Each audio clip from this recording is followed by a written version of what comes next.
Olá, muito bem-vindos a mais uma videoaula de musculação com posterior. O meu nome é professor Alisson Ayala e o tema de hoje é escoliose idiopática do adolescente. Hoje nós vamos discutir aqui a importância do tratamento conservador e alguns cuidados que nós devemos ter ao atender clientes na sala de musculação ou em qualquer estilo de exercício que ele esteja procurando. Então peço que siga nosso canal no YouTube e ative nosso sininho para que continue a receber nosso conteúdo e fiquem sempre ligados aí em maiores informações. Então vou entrar aqui com a etiologia da escoliose idiopática. Como vocês podem ver, a escoliose nada mais nada menos que é a alteração fisiológica das curvaturas da nossa coluna. Vocês podem vir aqui no precursor, né? Estou passando o mouse aqui no precursor. E aqui a gente tem a coluna. Como a gente pode observar, a coluna está em S. A gente tem uma escoliose em S, aqui nesse caso. Então a gente pode ver que essa pessoa aqui ela tem uma escoliose na cervical, ela tem uma escoliose no tórax e tem uma escoliose na lombar. Como vocês aqui do lado, é um raio-x representando o mesmo tipo de curvatura que essa pessoa aqui apresenta, tá? Então, no raio-x, nós temos também aqui uma dimensão igual dessa aqui, tá? A gente começar a entender. Tá? A origem, na etiologia, a origem da escoliose ainda não foi elucidada, ou seja, não tem uma causa específica que causa escoliose. As causas estão sendo procuradas em desordens congênitas, ou seja, a pessoa pode adquirir isso, pode nascer com isso, alguma desordem congênita, ou distúrbios adquiridos na coluna vertebral durante o tempo. Má posições, jeito de dormir, travesseiro baixo, carregar bolsa só de um lado, enfim. E fatores também genéticos. A pessoa pode adquirir também uma predisposição genética. Se a mãe e pai têm, automaticamente o filho também possa vir ter. E alguns distúrbios sistêmicos. Então, está aqui falando que na sua etiologia, a escoliose ela não tem uma causa única. Ela é de origem multifatorial. Isso é um somatório de coisas que levam à escoliose. É um somatório de coisas, movimentos inconscientes que nós fazemos que também podem levar à escoliose. Então não tem uma causa específica dizendo eu tenho escoliose por causa disso. Não, ainda não foi descoberto isso. Então, vou ressaltar aqui alguns pontos mais importantes para que quando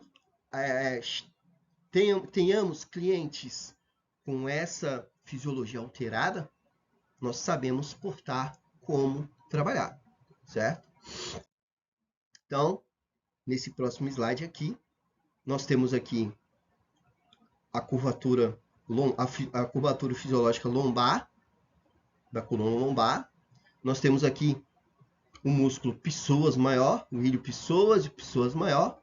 E aqui nós temos o quadril e aqui, no final, o fêmur, certo? Então, o músculo paravertebral psoas maior, ele desempenha a manutenção da escoliose. Então, se nós temos os dois músculos, um de cada lado, simétricos, com a mesma força, automaticamente nós não vamos ter uma alteração da coluna lombar. Se automaticamente nós fizermos esforços mais de um lado do que com o outro, automaticamente nós teremos uma alteração da curvatura fisiológica da lombar e teremos uma escoliose na lombar, certo? Então, automaticamente, eu por experiência aí de fazer testes de pisada com pessoas para ver aonde está a supercompensação, a maioria das pessoas usam mais um lado do que o outro para poder andar automaticamente pela sua origem de ser destro, ser canhoto, enfim. Automaticamente ele passa a herdar e fazer atividades mais daquele lado. Aí nós devemos prestar mais atenção nessas pessoas aí, tá? E alguns abdominais também que envolvam ilho-pessoas. Vamos tomar bastante cuidado, que alguns abdominais que envolvem ilho-pessoas, se nós não ficarmos policiando e passar para os alunos esses devidos abdominais, se esses abdominais não forem feitos de maneira correta, em a sua simetria de forças em cada lado. Por exemplo, eu fiz 3 de 25 abdominal para cada lado, tem que ser 3 de 25 para cada lado. Se a pessoa não faz mais para um lado que no outro, automaticamente, com o tempo, essa desordem vai causar um desequilíbrio na coluna lombar e uma assimetria de forças entre pessoas maior. Então, o músculo paravertebral pessoas maior desempenha papel na manutenção da escoliose. E este é o papel de manter a curvatura da coluna lombar primariamente. Ou seja, primariamente, ele tem a função de manter a curvatura lombar. E afetar a curvatura. Aí afetar a curvatura da coluna torácica secundariamente. Ou seja, se eu tenho uma alteração da minha coluna lombar, automaticamente eu também vou ter uma alteração na minha coluna torácica. De fato. Então devemos tomar bastante cuidado. E automaticamente, se tiver essa desordem da coluna lombar, automaticamente também nós teremos desequilíbrio pélvico. Nós vamos ter uma pelve mais rodada para um lado do que o outro, certo? Então nós vamos ter um desequilíbrio de todo o corpo. E aí nós vamos ter propensões a ter dores no quadril, propensões a ter impacto fêmuro-acetabular, que é o impacto do osso do fêmur no quadril. Nós vão ter aí a predisposição também a herdar, né, aí, nesse caso de desequilíbrios, hérnias de disco, por compressões, como a lei da gravidade, né, é para baixo. Nós temos uma carga sendo exercida para baixo a todo tempo. Automaticamente, esses discos intervertebrais, que são essa parte branquinha aqui da coluna vertebral, ela pode causar hérnia de disco, ou até mesmo pincelar nervos raquitidianos e afetar aí, causando dores, ou até mesmo o nervo ciático. Então, olha só a importância de se trabalhar todas as musculaturas aqui envolvidas para que nós tenhamos uma simetria de força entre membros e não deixamos causar essas alterações fisiológicas na coluna. Então, temos que prestar bastante atenção.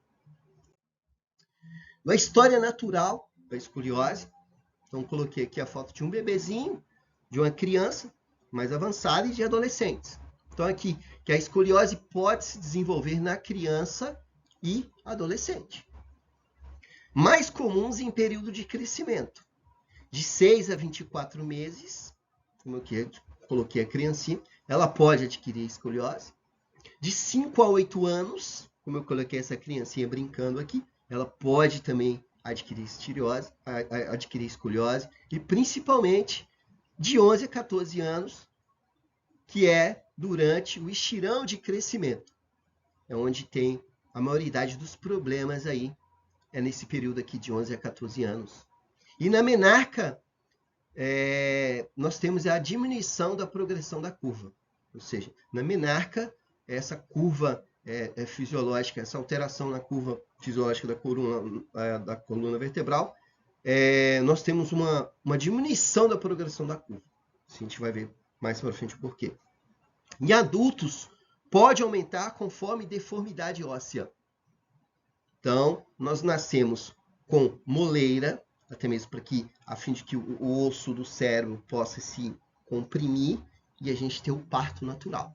E a nossa coluna vertebral, ela nasce como uma moleira, certo? Senão, a mãe, coitada, ela não conseguiria ao parto normal, correto?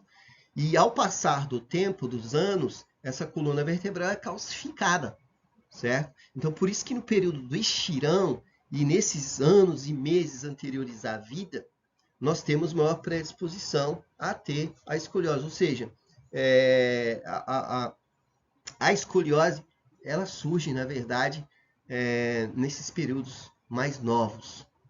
E automaticamente na idade adulta, se nós não prestarmos atenção, não procurarmos um profissional de educação física ou um outro profissional que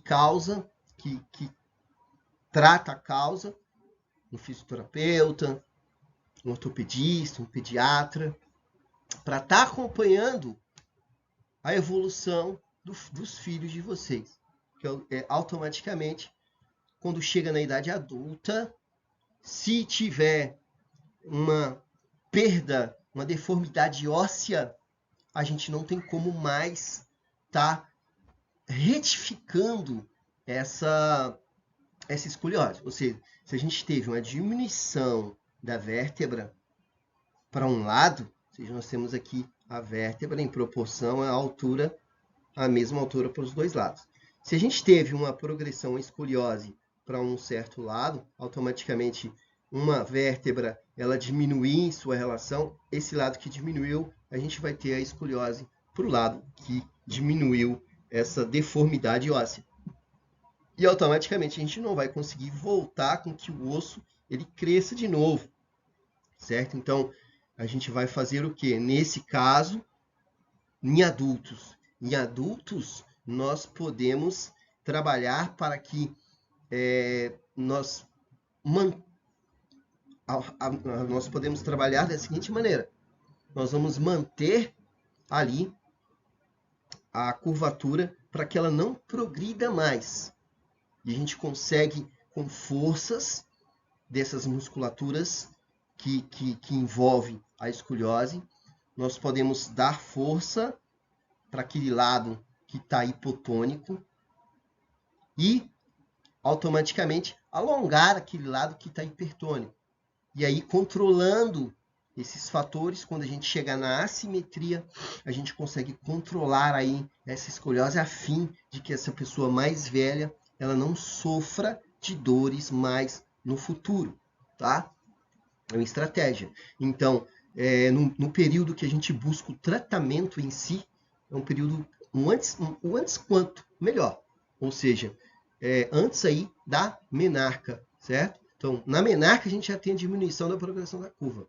A gente já tem a diminuição, já ajuda. Então, se a gente começar a trabalhar isso antes de a pessoa ser adulta em si, automaticamente a gente vai conseguir tratar essa escoliose a fim de que não chegue na idade adulta com escoliose avançada. Né? E se tiver deformidade, a gente infelizmente não consegue estar entregando aí uma retificação da escoliose. E sim, a gente consegue entregar sim para que essa pessoa não sofra mais, não tenha mais deformidade óssea por estresse ou compressão, como a gente vai ver daqui para frente. Quais são os fatores de progressão da curva? Ou seja, como a escoliose pode aumentar? Só para vocês entenderem aqui. Efeito da gravidade, tá? Então vocês podem ver aqui o efeito da gravidade, um homem aqui carregando uma pedra. Então vocês imaginam só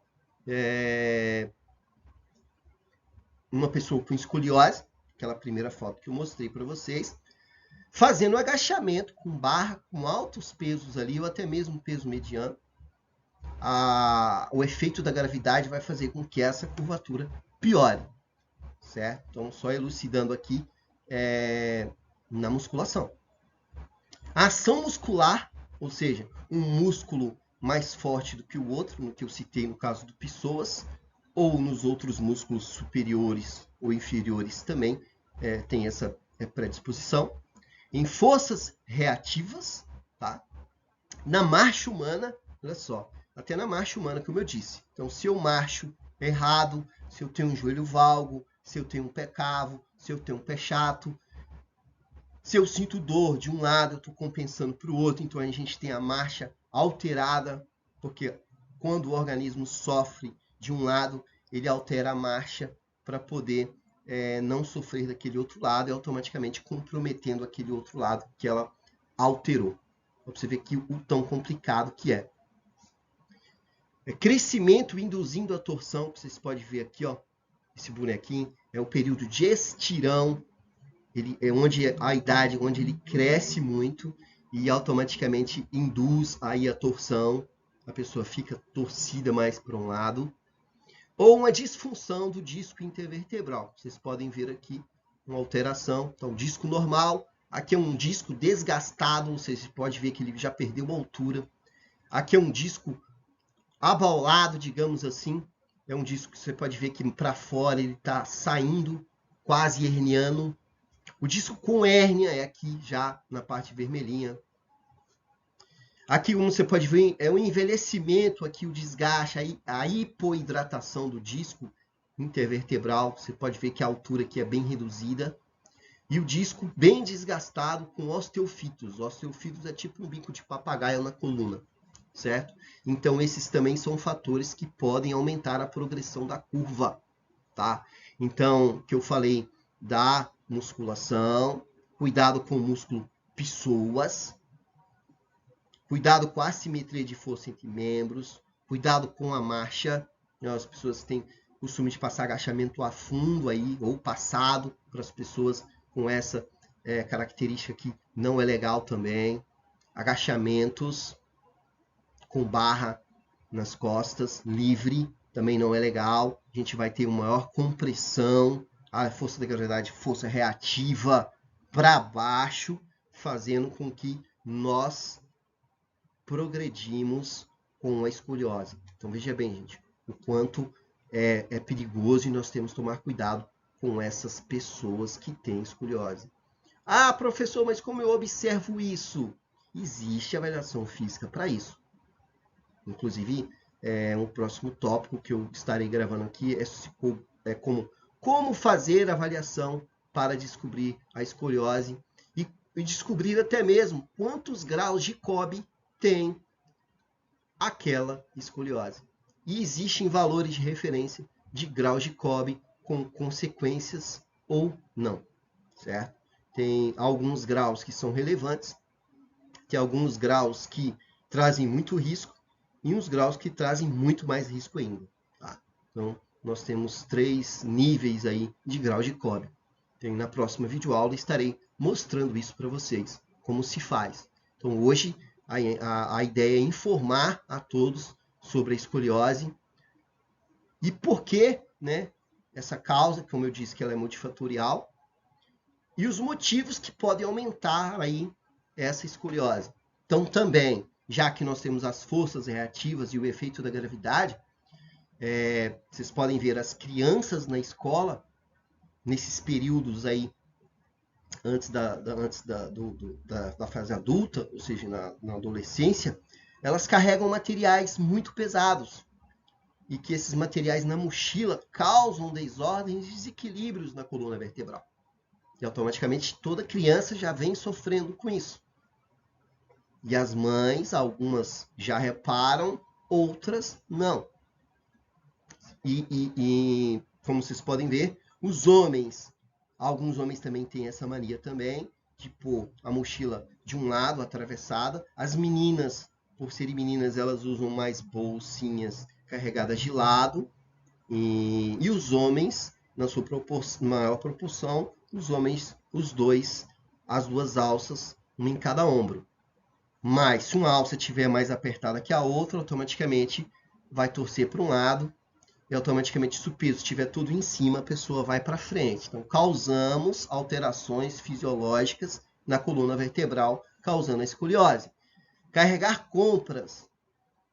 Na hora de carregar, a gente tem mais peso de uma mão do que na outra, automaticamente nós temos aí a força do efeito da gravidade e forças reativas causando e aumentando a progressão da escoliose. Então, veja bem, gente, a quantidade de informações que estou falando aqui que podem causar a escoliose, ou até mesmo causar e piorar, certo? Vamos falar aqui em progressão, na fase da curva. E automaticamente a gente tem que começar a entender também, mais profundamente, que as pessoas que têm escoliose, elas sofrem de outras coisas, doenças associadas. Então, vamos lá. Eu tive uma escoliose na lombar, eu alterei a fisiologia da curvatura da lombar, minha lombar tem escoliose, igual aqui, onde eu estou passando o mouse.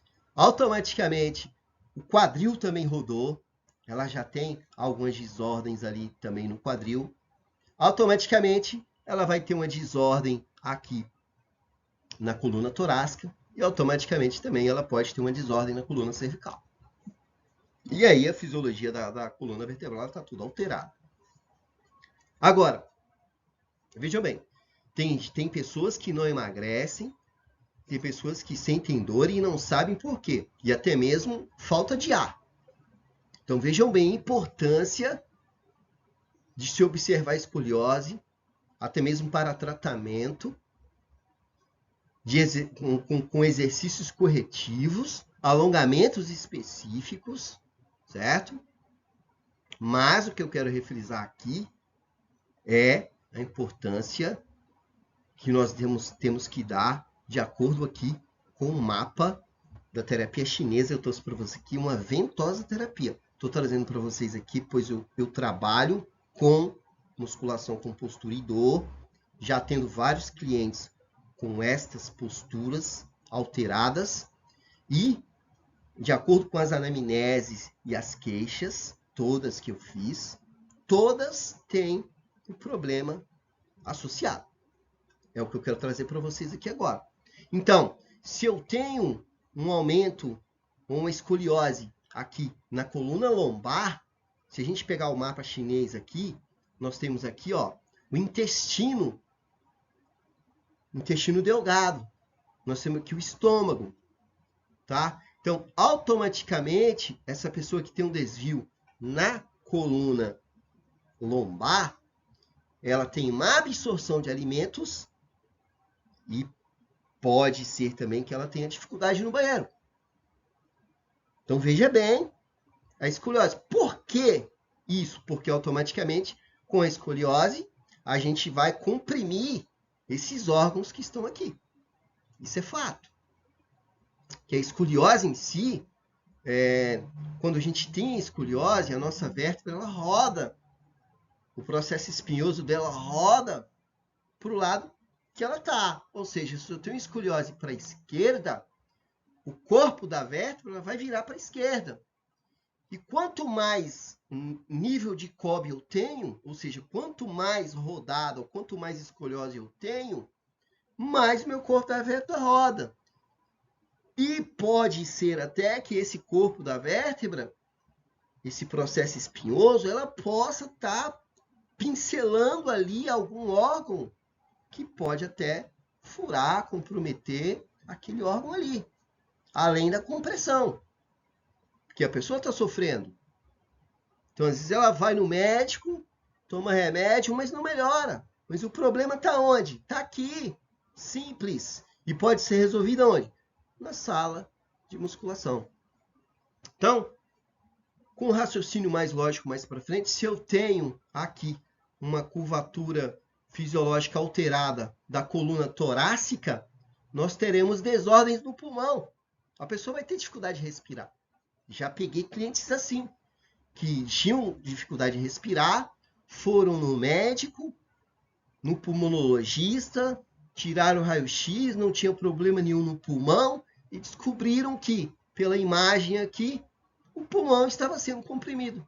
E automaticamente ela sentia falta de ar. E quando nós começamos com a intervenção terapêutica de alongamento para aquela região que estava hipertônica e tratamento para aquela porção do lado contrário que estava hipertônica, nós alongamos o lado hipertônico e o lado hipotônico nós trabalhamos força. Nesse lado que tem a compressão, a gente tem que alongar. Então, se ela estava sentindo falta de ar, a gente fez o alongamento, descomprimiu. Com o tempo, a melhora vem e a pessoa passa a respirar normalmente. Então, a gente vem aqui agora, para você ver elucidando aqui o pulmão na coluna torácica. Tem outros órgãos que pode atingir também, tá? Como vocês podem ver aí, pode atingir todos esses órgãos aí, causando transtornos automaticamente nessa pessoa. Passando essa pessoa a ter dificuldade em ganho de massa muscular e passando a ter essa pessoa dificuldade na perda de peso. Então vejam bem, gente, é muito importante isso. Tem que tomar muito cuidado. A musculação ela é individualizada.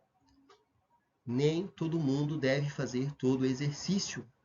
Não é que ele nunca vai fazer. Ele vai fazer sim aquele exercício.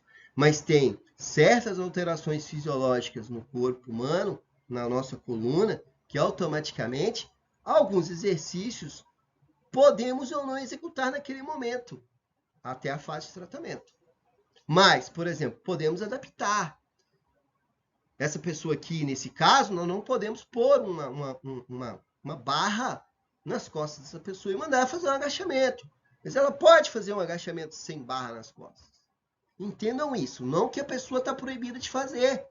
Mas tem que entender que certos exercícios, naquele momento, ela não pode. E tem vários exercícios que se a gente for ver aí, não pode, mas hoje não é o caso. Hoje nós não viemos representar isso. E sim mostrar o que a escoliose pode causar. E nós temos que prestar muito atenção nesses clientes que chegam à nossa mão. E a maioridade hoje dos professores é o quê? Não fazer avaliação.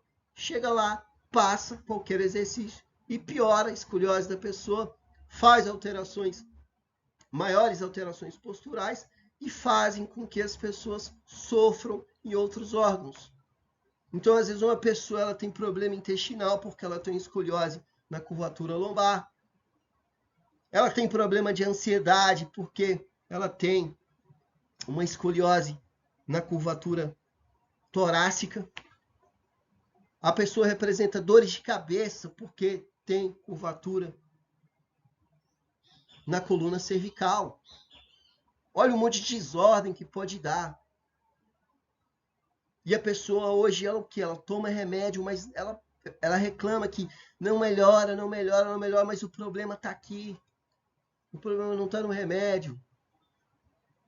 O remédio é o exercício físico, o alongamento. Sim, esse é o remédio. Nós, professores de educação física, somos promotores da saúde.